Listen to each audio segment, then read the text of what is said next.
Hey y'all, I hope you're starting to really dive into our readings and enjoying what you're finding so far.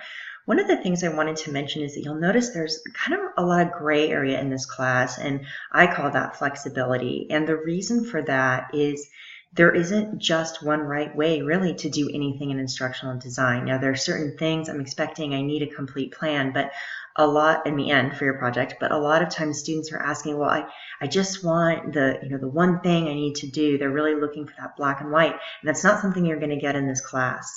This is a graduate level course, and there's just a lot of different ways things can go, and I don't want to limit you on that. And if I see that you're off track, certainly I'll let you know, but that's why you're not getting a lot of black and white on that project.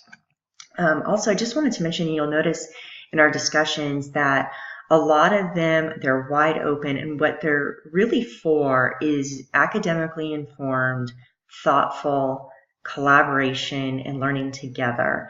And so I'm really looking for you to expand on ideas and collaborate and share and ask questions. And if you think you see a conflict with something, put that out there. Let's explore it together. I want every conversation to be meaningful, and I want it to help you grow in the areas that you think you need growth in. So I hope you're enjoying everything, and certainly if you have questions, let me know.